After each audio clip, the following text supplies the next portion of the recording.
Alhamdulillahirabbil alamin. Wassalatu wassalamu ala Rasulillah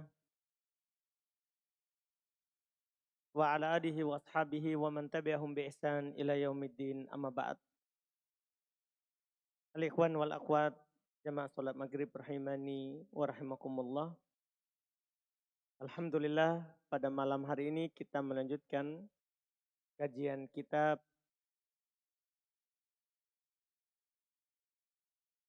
matan fikih yang dikumpulkan oleh Al-Imam Al-Qadhi Abu Syuja' Ahmad ibn Husain Al-Asfahani rahimahullah, yang belum kumpulkan fikih ringkas, fikih praktis dalam madhab Al-Imam Asy-Syafi'i rahimahullah. Kita pada malam hari ini masuk di kitab yang baru lagi dari pembahasan buku ini, yaitu kitab Al-Hudud. Kitab terkait dengan had, yaitu hukum-hukum yang telah dibatasi dan telah ditentukan oleh syariat.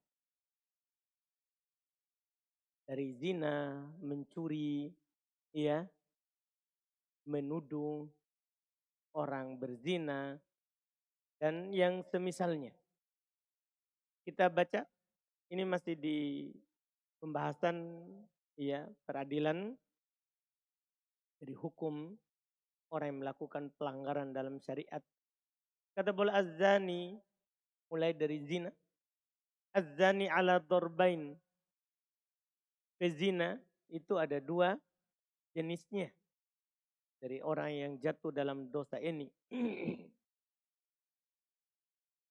Muhson wa ghairi muhson. Ada yang sudah menikah dan ada yang belum menikah. Ini dibedakan karena hukumnya berbeda. Ini kita tidak berbicara dosanya. Kalau dosa jelas namanya zina, itu disepakati. Ya, tidak ada silang pendapat, adalah merupakan dosa dan maksiat, bahkan termasuk dosa yang membinasakan, dosa besar. Tapi sekarang kita berbicara tentang hukumnya. Kata beliau fal muhson, maka orang yang sudah menikah jika dia berzina, hadduhur rajm, hukumnya yang telah ditentukan untuknya dalam syariat Islam adalah dirajam, ya, dilempar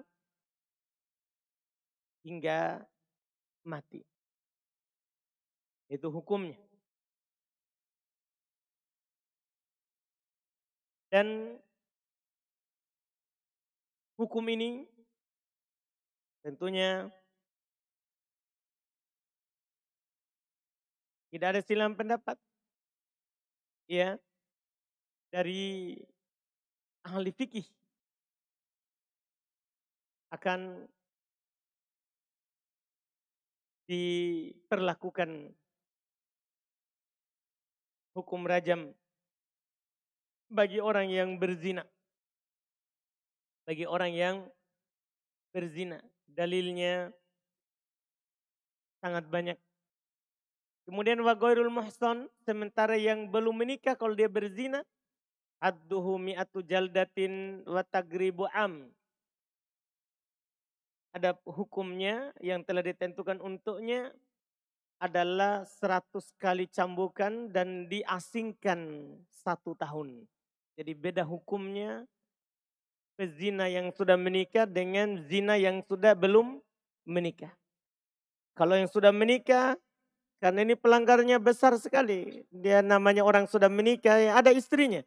Kalau dia berzina, iya, maka ini dibunuh, dirajam sampai mati. Adapun yang tidak punya istri, yang belum menikah, ya, maka dicambuk 100 kali cambukan dan diasingkan setahun.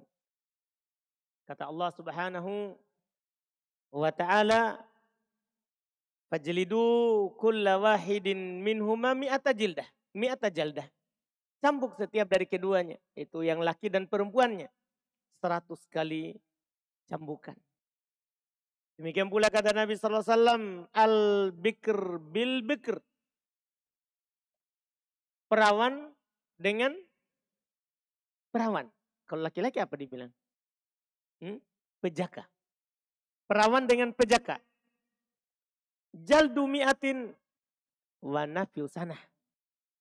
Itu dicambuk 100 kali dan diasingkan setahun. Ini riwayat Imam Muslim. Riwayat Imam Muslim. Dan setelah itu, kan ini sudah jelas dalil Quran Sunnah. Sekarang tinggal syarat ketentuannya. Wasyara'itul ihsan arba'atu asya. Syarat seorang dikatakan muhsin, muhson, sudah terjaga menikah itu ada 4. Al-bulugh, ini yang dicambuk ya, yang dirajam. Dia sudah balik. Wal aql, dia berakal, bukan orang gila. Jangan sampai dia udah menikah tapi gila. Ya, dia berakal. Wal hurriyah, dia merdeka karena budak beda hukumnya. Beda hukumnya. Dia merdeka. Wa wujudul wat' fi nikahin sahih. Dan adanya hubungan badan dalam pernikahan yang benar. Artinya dia bersuami istri, sudah berkeluarga dan memang mereka berhubungan badan. Itu yang sudah menikah. Yang sudah menikah. Ketika dia mendatangi orang lain, maka ditegakkan padanya rajam. Ditegakkan padanya rajam. Ini syaratnya. Kemudian budak wal abdu wal amatu hadduhuma nisfu haddil hur. Sementara budak laki-laki dan budak perempuan, hukum hadnya setengah dari had hukum yang ditentukan oleh Allah dan Rasulnya terhadap orang yang merdeka. Terhadap orang yang merdeka. Berarti berapa hukumnya? Dicambuk 50 dan diasingkan setengah tahun. Allah Subhanahu wa taala berfirman, "Fa'alaihinna nisfu ma 'alal muhsanati minal 'adzab." Maka atas mereka, yaitu budak, itu setengah daripada apa yang diperlakukan kepada orang yang muhsanat. Perempuan yang merdeka, ya, dari siksaan. Siksaan. Kenapa? Karena dia sudah kurang siksaannya dengan budak. Dia sebagai budak itu sudah kurang dengan hal tersebut. Ini selesai tentang zina. Wa hukmul liwat. Dan hukum liwat. Tahu liwat ya? Kalau zina itu mendatangi lawan jenis. Mendatangi lawan jenis. Sementara liwat sama jenis. Ya, sama jenis. Wa ityanil bahaim, demikian pula mendatangi hewan, hukmuz zina, sama dengan zina. Artinya seperti tadi, ada orang mendatangi laki-laki, kalau sudah menikah dirajam. Dirajam. Laki-laki mendatangi laki-laki atau laki-laki mendatangi hewan. Ya, bisa saja. Ya, dia datangi kerbau, sapi, ya. Ini bahaya tapi ya. Hukumnya hukum zina. Artinya sama dengan tadi. Sudah menikah, rajam. Belum menikah, dicambuk berapa? 100 kali dan diasingkan selama setahun. Diasingkan di mana? Di kampung lain, diusir dari kampung itu. Bahkan sebagian ulama mengatakan kampungnya di mana? Paling dekat jarak safar. Paling dekatnya jarak safar. Sampai seperti itu. Tidak boleh dibilang ya dekat. Paling dekatnya jarak safar. 80 kilo. Itu paling dekat. Dia diasingkan. Tidak boleh di kampung. Sampai setahun. Sampai setahun. Ini hukum had yang disebutkan dalam syariat.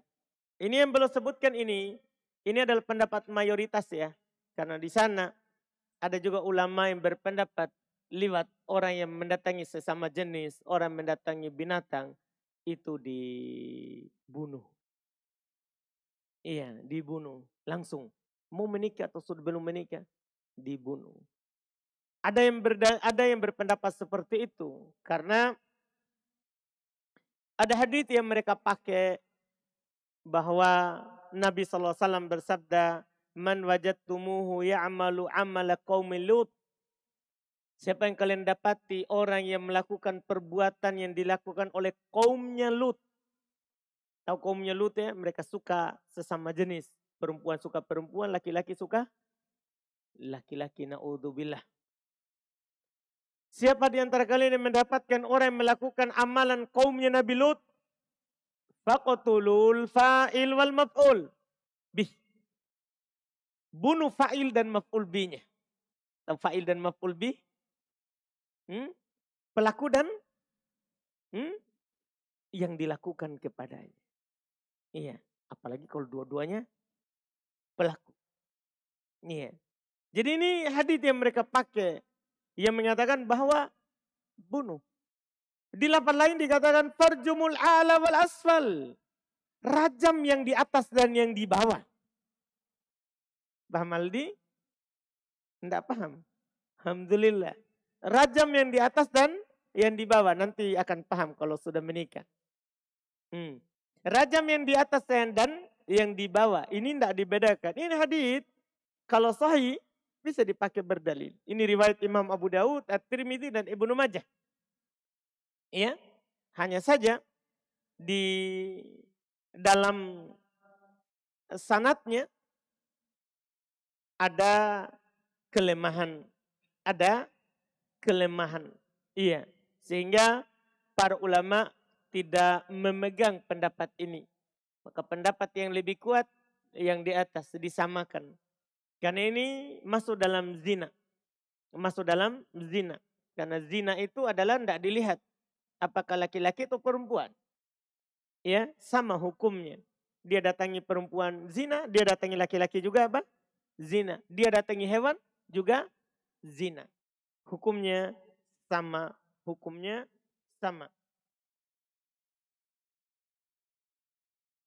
Kemudian waman wuti adunal farja. Sekarang bagaimana kalau dia mendatangi tapi bukan kelaminnya? Iya. Dia hanya mencumbuinya atau di tempat lain, bukan di kelamin. Ini uzzira. Kalau ini dita'zir, diperlakukan padanya hukum ta'zir. Hukum ta'zir itu hukum yang membuat dia jera dari melakukan itu.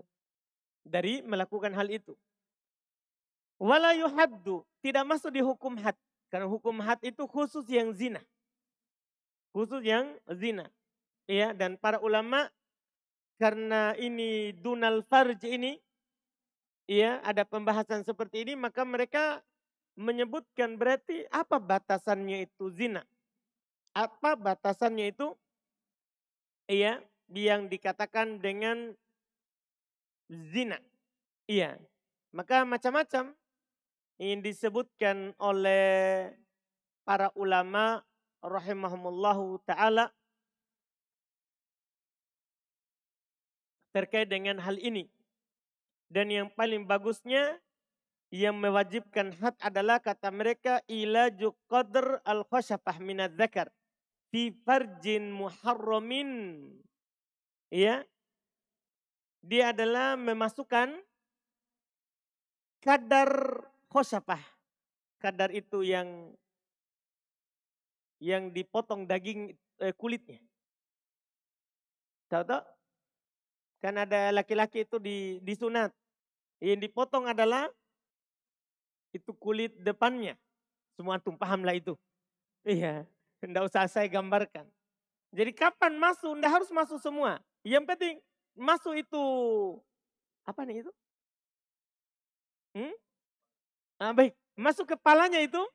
Iya, bahasanya anak-anak ini. Masuknya itu kepalanya saja itu had zina. Kalau masuk. Tapi mereka persyaratkan kata para ulama minadz zakari fi farj. Masuknya kepalanya laki-laki tadi itu bukan kepala ini Afgan? Bukan. Iya. Maksudnya kepalanya itu ke farje, ke kemaluan tadi perempuan ataupun laki-laki ataupun hewan. Kapan masuk saja kepalanya? Sudah dikatakan zina. Berarti dunal farj tadi tidak sampai ke situ. Tidak sampai ke situ. Dunal farj tadi. Dia tidak masuk memang misalnya. Ya, dia hanya cium, bercumbu misalnya. Ini dita'zir. Ini diperlakukan padanya hukum ta'zir yang membuatnya jera dari perbuatan dosa tersebut. Perbuatan dosa tersebut. Wala yuhad. Tidak diikutkan hukum had sebelumnya.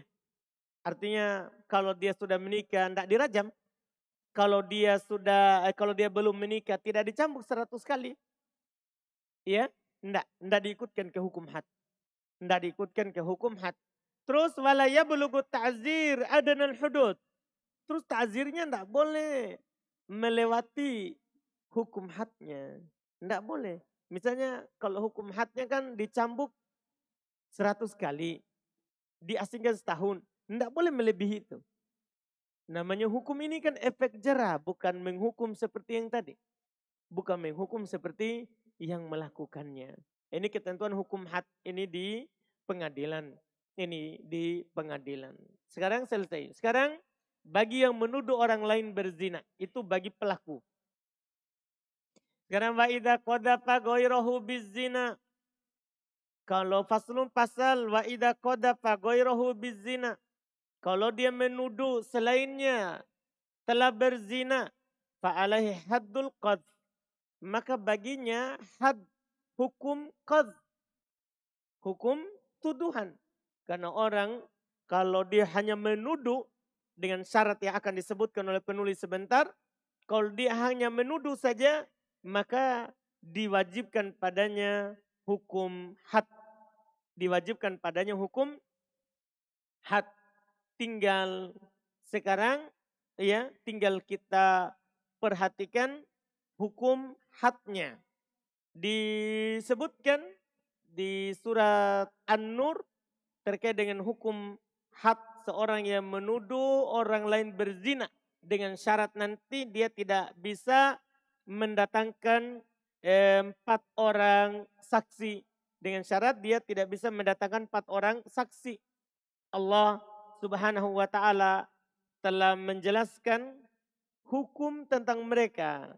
Kata Allah, walladzina yarmunal muhsanat tsumma lam ya'tu bi arba'ati syuhada fajliduhum tsamanina jaldatan.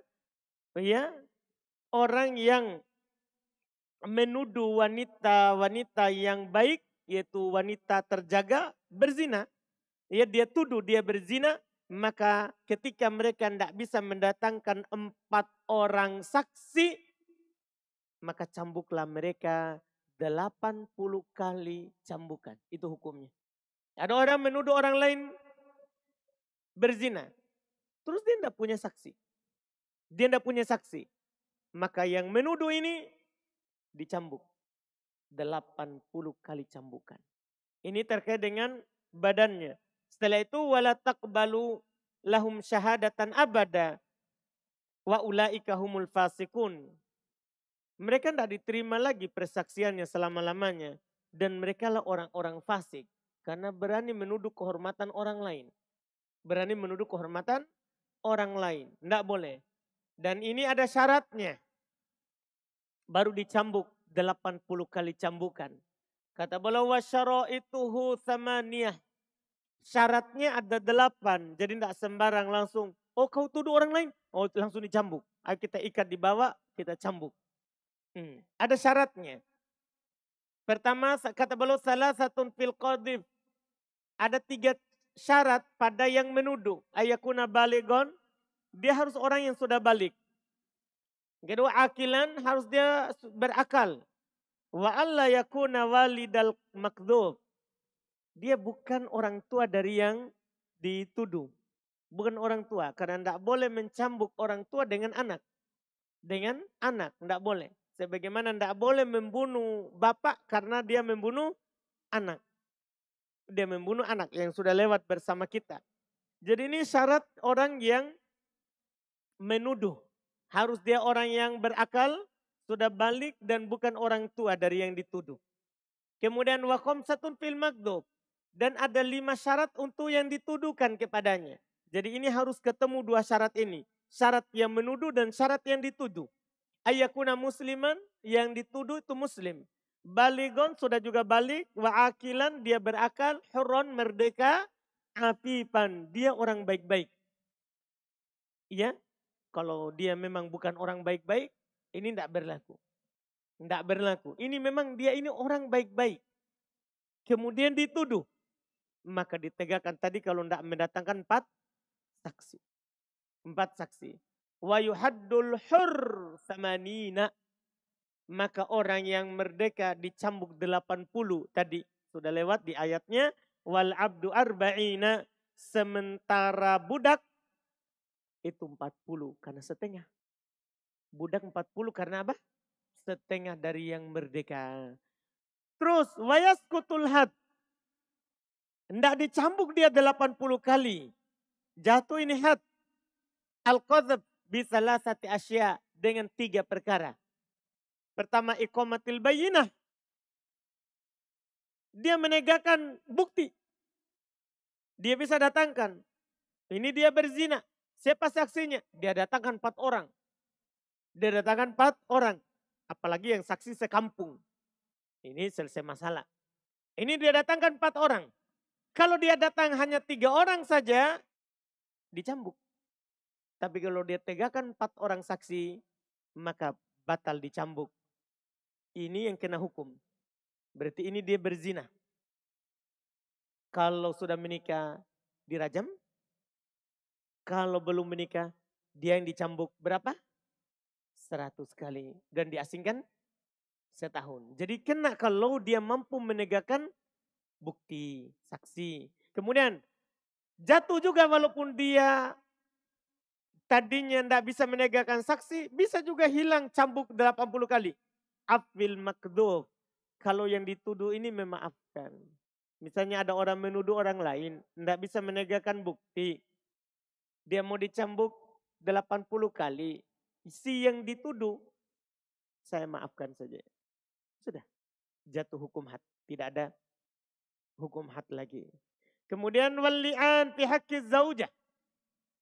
Demikian pula jatuh hukum had jika saling melaknat khusus pada suami istri. Sudah lewat bersama kita. Masalah mula'nah ketika seorang suami menuduh istrinya berzina. Ya, dan dia tidak bisa menegakkan saksi, 4 orang saksi, maka dia masuk dalam proses saling melaknat yang sudah lewat penjelasannya. Dengan ini, dengan saling melaknat, maka si suami walaupun tidak punya bukti, hilang hukum 80 kali cambukan. Hilang hukumnya. Selesai tentang zina.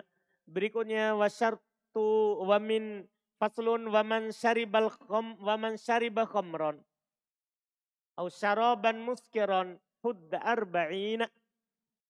Sekarang peminum khamr. Kita tidak berbicara sekali lagi dosanya, dosa-dosa. Ya, ini peminum khamr dosa besar. Minum khamr dosa besar. Karena telah diharamkan dalam Al-Quran, hadis, dan tidak ada silang pendapat di umat Islam. Kata beliau, waman syariba khamron. Siapa yang minum khamr, au syaraban muskiron, atau minuman yang memabukkan, hudda arba'ina, maka dia dicambuk 40 kali. Wa yajuzu ayyablugha bihi samanina ala wajhi ta'zir. Boleh sampai 80 untuk dita'zir supaya ada efek jerah seperti yang dilakukan oleh Umar bin Khattab. Karena ada orang 40 ji. 40. Iya. Supaya dia kapok lipat 2. Jadikan dia 80.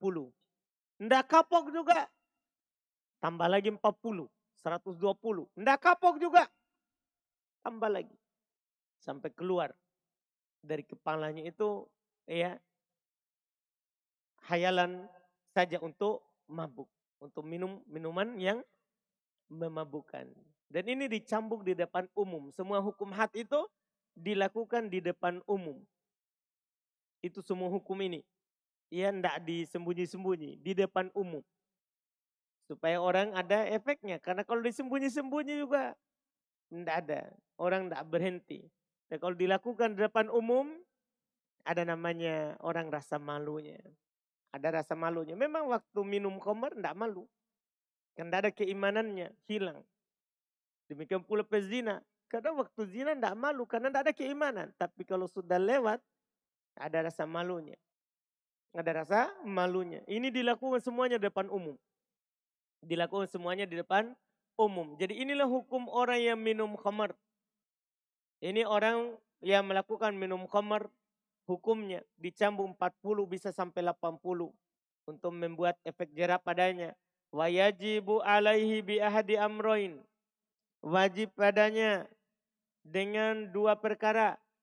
Al-baybil bayyina, memang ada buktinya. Dia minum khamar. Awil iqrar, atau dia mengaku telah minum khamar. Wala yuhaddu bil qai wal istinkah.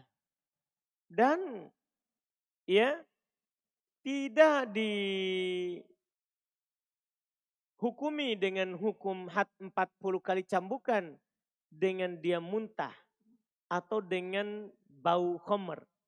Nanti ada orang muntah. Minum khamar ini muntahnya. Tidak dicambuk. Beda kalau dia memang minum khamar kemudian muntah-muntah. Tapi ini dia hanya muntah. Tidak ditahu minum khamar atau tidak. Hanya muntah. Tidak. Karena bisa saja dia muntah bukan karena minum khamar. Karena yang lain. Ya, demikian pula dengan al-istinkah. Dengan bau napasnya. Ketika dia bau napasnya minum khamar. Bau napas dari khamar. Tidak dihukumi hukum had. Beda. Ya beda hukumnya. Karena belum tentu. Tidak bisa kita itu hanya sekedar sangkaan. Itu sangkaan. Makanya harus ada bukti yang jelas. Atau dianya sendiri yang mengaku. Kalau dia minum khamar. Maka ini dicambuk 40 kali.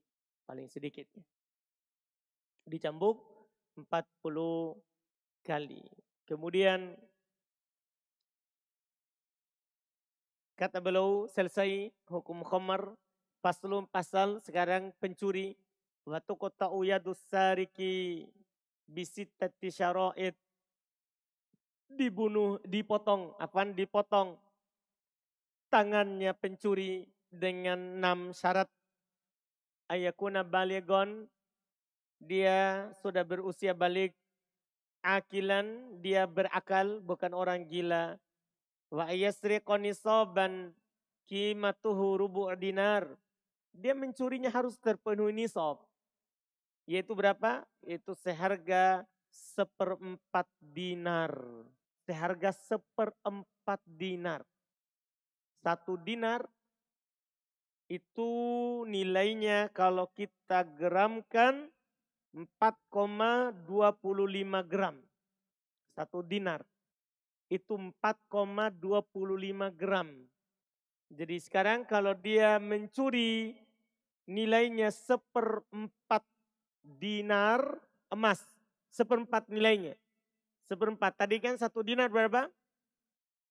4,25 gram. Bagi 4. Bagi 4. Berapa itu? Berapa gram jadinya? 4 bagi 4. 1 gram. Tinggal 25-nya. 25 bagi 4 berapa? Tidak tahu. Tidak ada Bang Duli. Dia biasanya pegang HP bisa bagi-bagikan untuk kita. Siapa yang bagikan untuk kita hari ini? 6,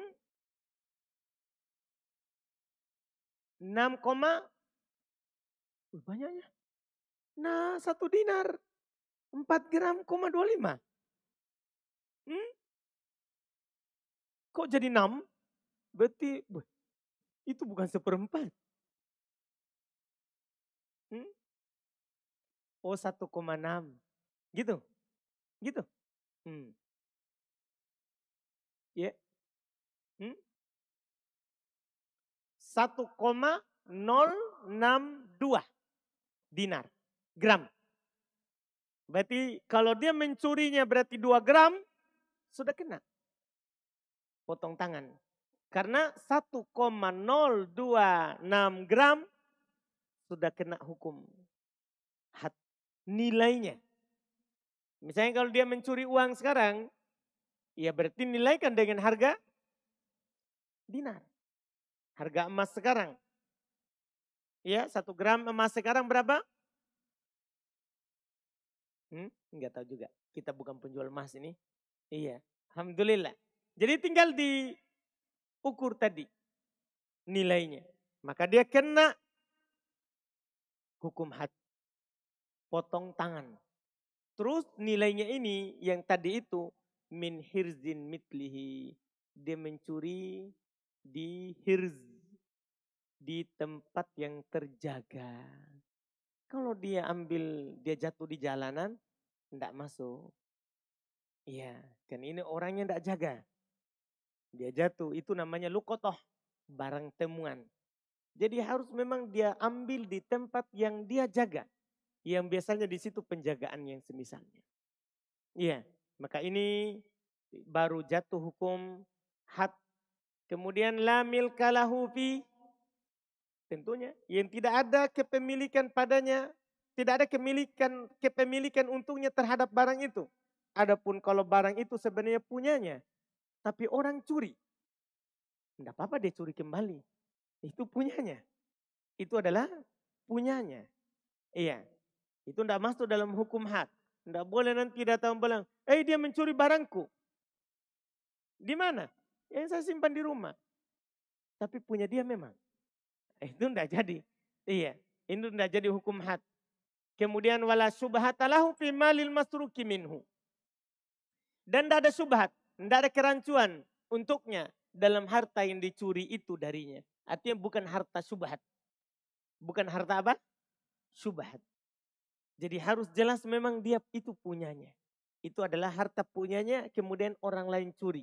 Maka ditegakkan hukum had mencuri. Dipotong tangannya.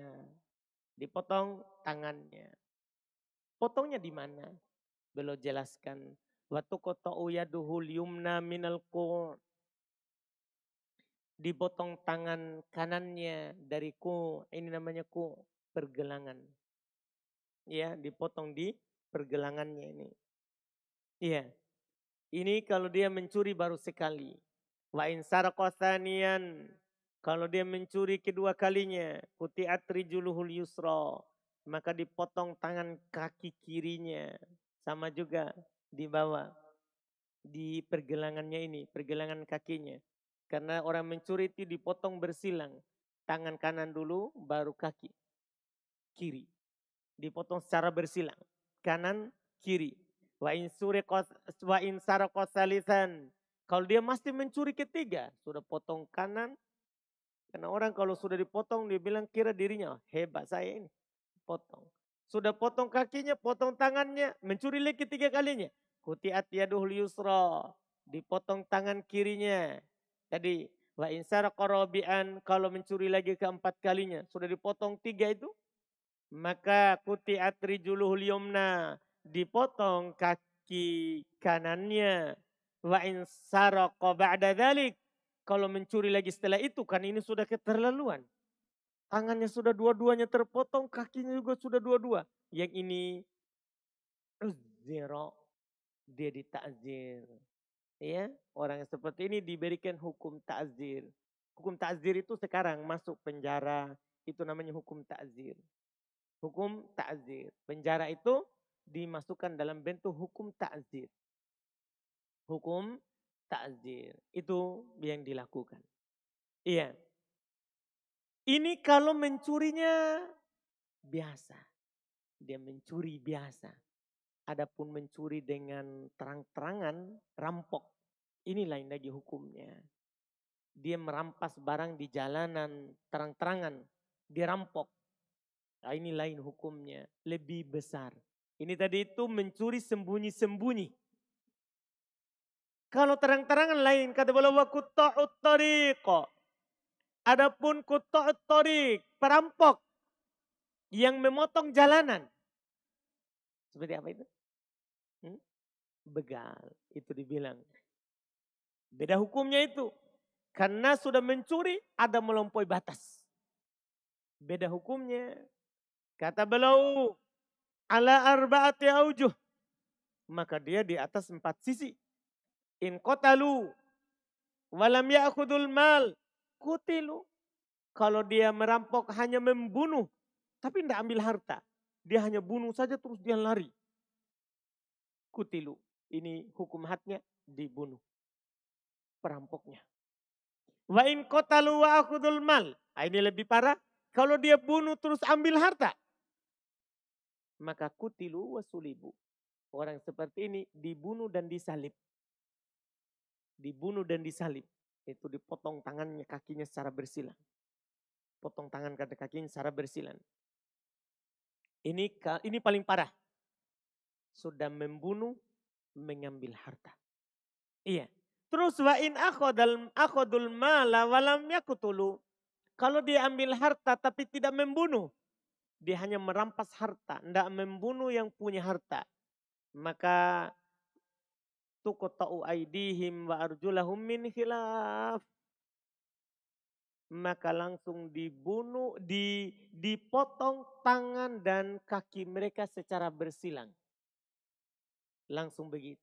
Jadi ini lebih parah daripada tadi yang mencuri sembunyi-sembunyi. Tidak terang-terangan. Kalau tadi tahap. Tangan, kedua kali, kaki, ketiga kali, tangan, keempat kali, kaki. Kalau ini tidak, langsung dipotong tangan dan kakinya secara bersilang. Fa'in akhafu walam yakudu malan. Walam yakutulu hebusu wa'uzziru. Fa'in akhafu. Kalau mereka takut. Maksudnya tadinya mau mengambil. Tapi mereka ada yang menakutinya. Ya. Terus dia tidak jadi mengambil harta, tidak jadi membunuh. Seperti ini ditahan dan dilakukan ta'zir. Dipenjara dan diberikan hukuman yang membuat dia jera dari perbuatan itu. Ini kalau dia, memang dia perampok. Tapi dia takut, tidak jadi. Tidak jadi ambil harta, terus tidak jadi membunuh. Maka ini ditahan. Penjara dan diberikan hukum yang membuat dia jera. Kemudian, waman taba minhum. Siapa yang bertobat di antara mereka tadi dari pencuri? Iya. Qabila al-qudrati qabla al-qudrati alai. Kalau dia bertobat sebelum mampu diambil atasnya. Maksudnya sebelum dia didapat, ditangkap. Ada pencuri, dia mencuri, setelah itu dia melarikan diri dan dapat hidayah. Dia bertobat. Maka saqata anhul hudud. Masya Allah. Jatuh ternyata hukum had itu. Tidak jadi tadi dipotong tangan kalau dia sudah bertobat. Tidak jadi. Terus wa ukhidha bil hukuk. Tapi hak manusia itu hak Allah. Hak manusia enggak. Diambil haknya. Wajib dia ganti. Apa yang dia curi tadi. Apa yang dia rampok tadi. Kalau masih ada barangnya, dia kembalikan. Kalau sudah tidak ada barangnya, dia ganti dengan barangnya itu. Kalau sudah tidak ada barangnya juga, karena itu barang misalnya tidak diproduksi lagi, maka dia bayar pakai nilainya. Dia bayar pakai nilainya. Ini yang harus dia lakukan. Adapun ya berikutnya faslun waman kusida li nafsihi au malihi au harimihi faqatala daf'an anhu fala syai'a alaihi. Siapa yang dimaksudkan terhadap dirinya? Maksudnya ini yang dirampok. Tadi kan perampoknya. Ini ada yang dirampok, orang yang dirampok. Ya. dia dimaksudkan terhadap dirinya. Artinya orang ini mau membunuhnya. Au malihi, atau orang ini mau mengambil hartanya. Au harimihi, atau dia mau mengambil kehormatannya. Mau mengambil kehormatannya. Kemudian fakotalah. Kemudian dia bunuh. Datang perampok, dia yang mati. Iya. Mau membunuh dirinya, dia terbunuh orang itu. Mau ngambil hartanya, orang itu dibunuh. Atau dia mau melanggar kehormatannya, dia membela dirinya, dia terbunuh. Maka tidak ada hukum had padanya. Tidak ada kisos, tidak ada. Tidak ada. Ini yang disebutkan karena iya, dia sekarang bukan membunuh karena dia mau membunuh, tapi dia membunuh karena membela diri. Karena dia membela diri. Ini yang disebutkan karena juga ada hadis dari Nabi SAW, riwayat Bukhari Muslim, man kutila duna malihi fahuwa syahid. Siapa yang dibunuh karena mempertahankan hartanya maka dia mati syahid. Siapa yang dibunuh karena mempertahankan hartanya maka dia mati syahid. Demikian pula bagaimana kalau ada sahabat yang bertanya, bagaimana kalau saya dibunuh? Kata Nabi, kamu di surga. Tapi kalau saya membunuhnya, dia di neraka. Dia di neraka. Karena dia adalah tangan dolim. Karena dia adalah tangan yang dolim. Ini yang disebutkan. Kemudian berikutnya kata beliau, wa ala raqibid dabah doman ma tutlipuhu. Ini terkait dengan pencuri juga. Ada orang mencuri. Terus dia naiki ini yang dia curi. Maka wajib juga dia ganti yang rusak. Tangan dolim. Tangan yang dolim. Iya. Kadang-kadang ada orang mencuri begitu. Dia rusaki barangnya orang. Iya. Maka wajib dia ganti yang rusak. Wajib dia ganti yang rusak. Karena sekali lagi, yadu dolim doman. Tangan dolim wajib bayar denda. Tangan dolim wajib bayar denda.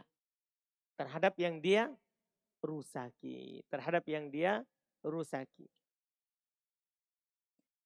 Kemudian berikutnya masih ada terkait dengan orang yang membunuh dan juga orang yang murtad. Sedikit lagi sebenarnya. Tapi tidak apa-apa, kita akhirkan di pertemuan akan datang. Setelah itu kita akan masuk di Kitabul Jihad. Kitab terkait dengan jihad. Insya Allah kita masuk di pertemuan akan datang, insya Allah. Kita adzan dulu baru masuk ditanya jawab.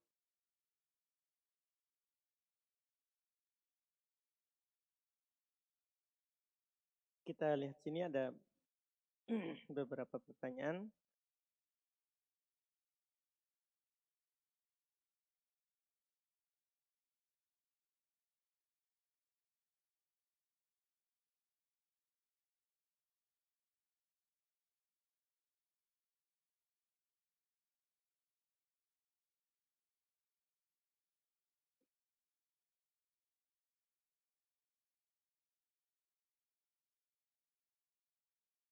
Ini ada pertanyaan, saya sedang berpuasa, lalu saya menggosok gigi di siang hari, tapi gusi saya berdarah. Pertanyaan saya, apakah puasa saya batal? Tidak. Kecuali kita menelan darahnya. Ya, karena yang batal itu dengan yang masuk, bukan yang keluar. Yang membatalkan puasa adalah yang masuk ke badan. Ya, bukan yang keluar dari badan. Jadi adapun itu kalau keluar berdarah gustinya kemudian kita buang, kita meludah dengan darah itu, kita berkumur-kumur, kita bersihkan, maka tidak batal puasanya.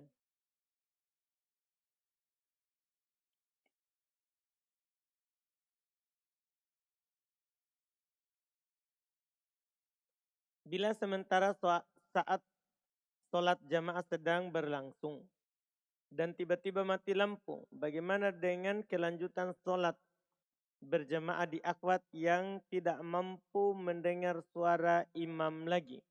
Boleh dia lanjutkan sendiri-sendiri. Boleh mereka lanjutkan sendiri-sendiri sholatnya. Iya, boleh. Dibolehkan hal tersebut. Iya.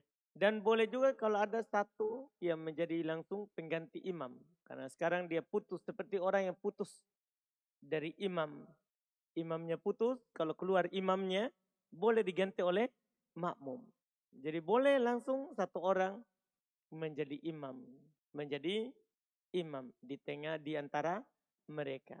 Boleh seperti itu, wallahu alam. Ustaz, bagaimana hukumnya bila di dalam satu masjid ada dua kelompok yang berjamaah sholat wajib? Contoh di Masjid JF, pada saat mati lampu, ikhwan melakukan sholat isya, sementara akhwat tidak mengetahui apakah di ikhwan sudah selesai atau belum sholat. Iya, akhwatnya langsung sholat berjamaah padahal di ikhwan masih sholat. Tidak apa-apa, dibolehkan. Karena beda laki-laki dan beda perempuan. Terus tidak saling melihat, tidak saling mendengar. Tidak saling melihat, tidak saling mendengar. Dibolehkan hal tersebut.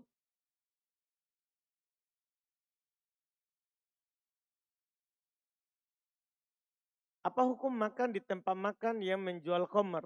Dan apakah termasuk dosa besar makan makanan yang mengandung bahan alkohol? Makan di tempat yang menjual khamr tidak boleh. Tidak boleh kita makan di tempat yang ya ada maksiatnya. Kecuali untuk mengingkari maksiat. Kecuali kalau tidak ada sama sekali. Kita akan mati kalau tidak makan di situ. Iya, boleh kita makan. Dan apakah termasuk dosa besar makan makanan yang mengandung bahan alkohol? Tergantung maksudnya mengandung itu bagaimana.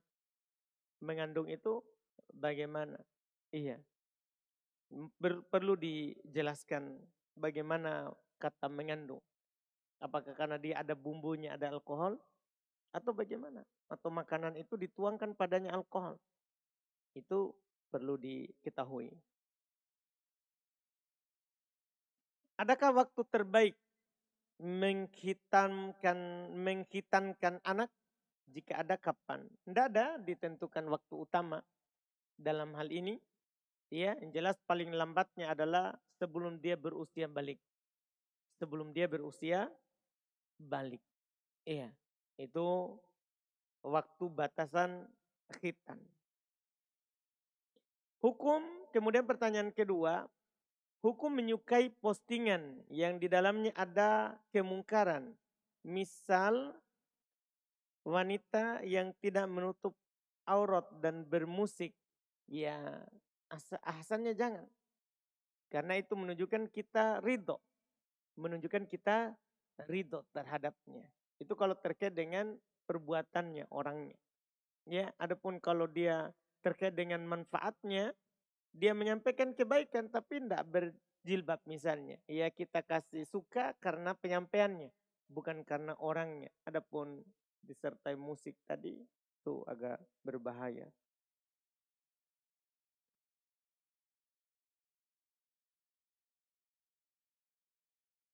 Berapa banyak pengulangan doa antara sujud, Robbik Firli, selama kita duduk antara dua sujud? Boleh sekali, boleh lebih dari sekali. Paling rendahnya sekali. Rata-rata bacaan doa sujud, doa ruku antara dua sujud itu paling rendah sekali. Boleh lebih dari sekali. Boleh lebih dari sekali. Bolehkah kita berdoa saat sujud pada sholat fardu? Boleh. Boleh. Dalam hadits Abu Hurairah kata Nabi SAW, aqrabu ma yakunu bainal abdi wa baina rabbih wa huwa sajid fa'aktsiru fiha du'a. Paling dekat seorang hamba dengan Robnya dalam keadaan dia sujud, maka perbanyaklah doa. Perbanyaklah doa. Ini umum, sholat wajib dan sholat sunnah.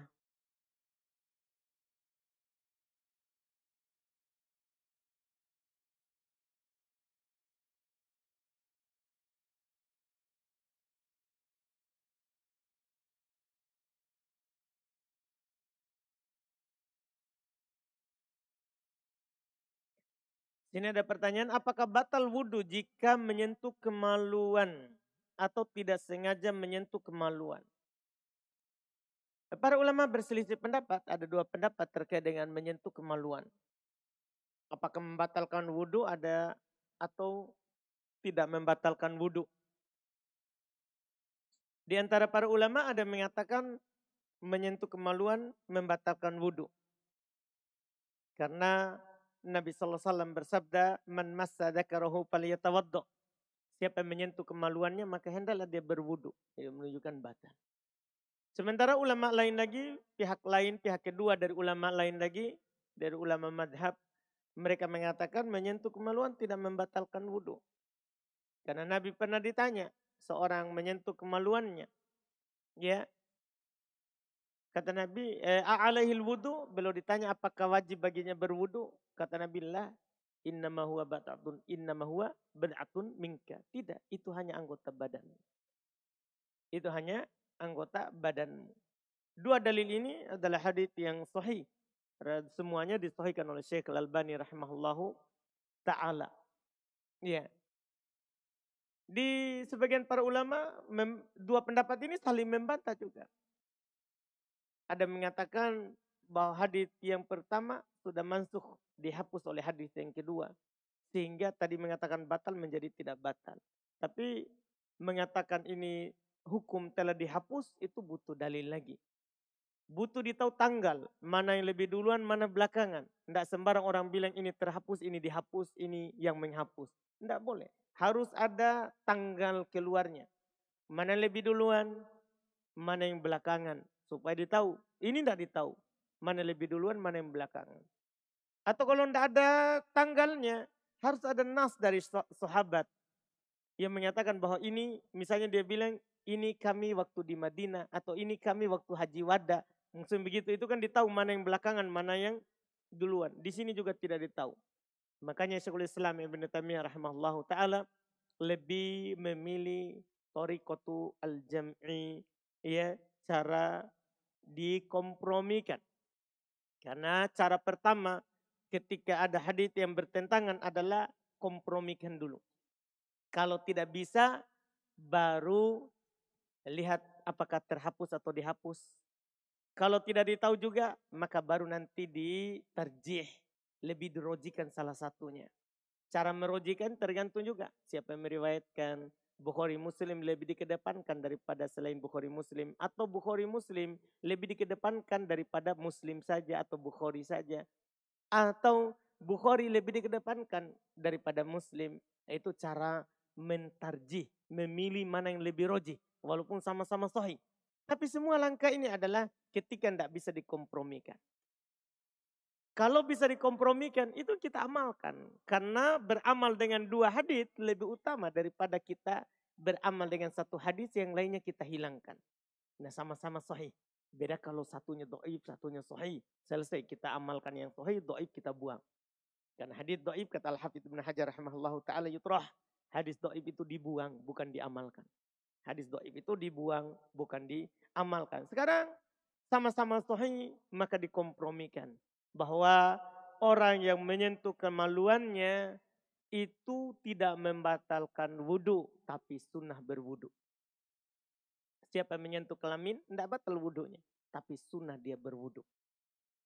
Sunnah dia berwudhu. Itu komprominya dan itu yang kuatnya insya Allah ta'ala dalam masalah menyentuh kelamin. Kalau dia sholat dengan menggunakan wudhunya tadi itu, tidak ada masalah. Tapi kalau dia wudhu, itu lebih bagus lagi. Karena itu yang sunnahnya. Itu yang sunnahnya, wallahu alam. Jika kita mencongkel telinga, dicongkel telinganya. Hingga keluar kotoran telinga dengan jari kita. Apakah hal tersebut membatalkan wudhu? Tidak. Yang membatalkan wudhu itu yang keluar dari jalur bawah, belakang atau depan. Ya, adapun ya kalau kita selain dua jalur itu tidak batal wudhu. Kita congkel telinga, congkel hidung, ya Kalau kita congkel kelaminta sampai keluar batu kerikil, batal. Ya, kita congkel, mohon maaf di belakang, keluar cacingnya, batal. Karena di jalur itu membatalkan wudhu. Kalau jalur jalur lain tidak membatalkan wudhu, wallahualam.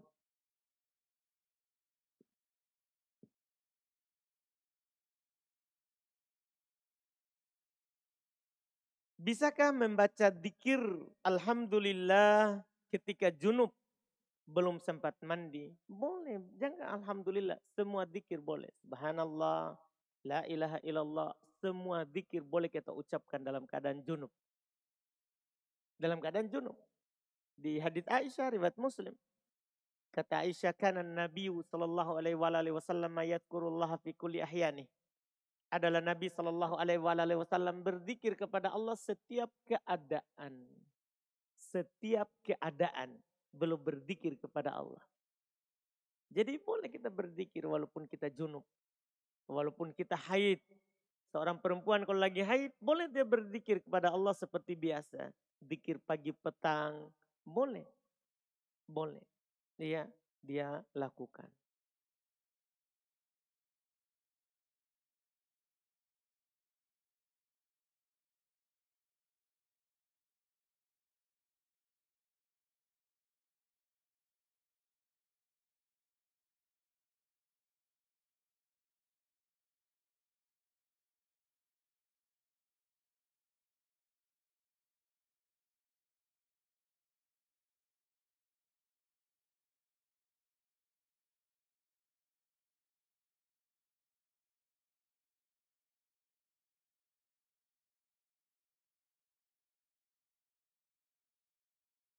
Izin bertanya, pelaku zina atau dalam kurung perempuan yang belum menikah itu hukumnya 100 cambukan dan diasingkan. Diasingkan. Pertanyaannya, apakah ketika diasingkan harus diantar oleh mahramnya atau tidak? Iya, harus diantar. Tetap berlaku. Diantar oleh mahramnya saat diasingkan. Iya, mahram itu berlaku umum.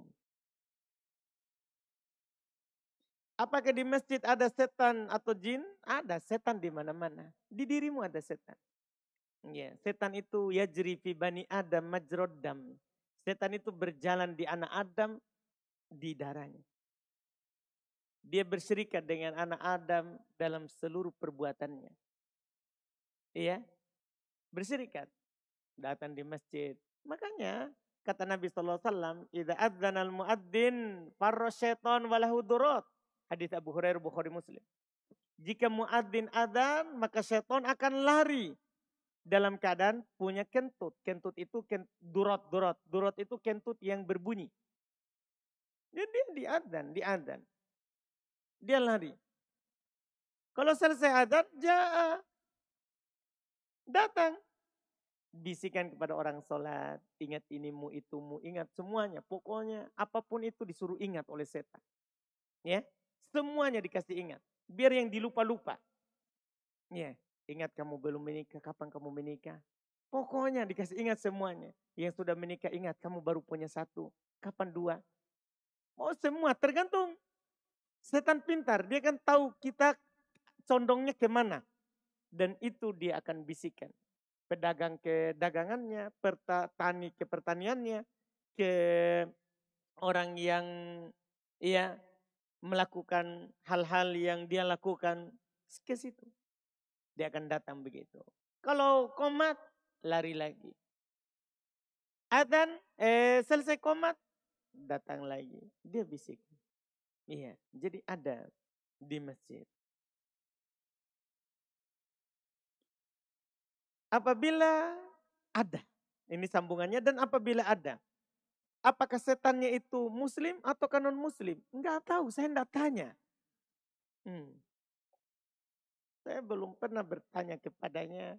Saya enggak berdiri di pintu, "Woi, kamu muslim enggak?"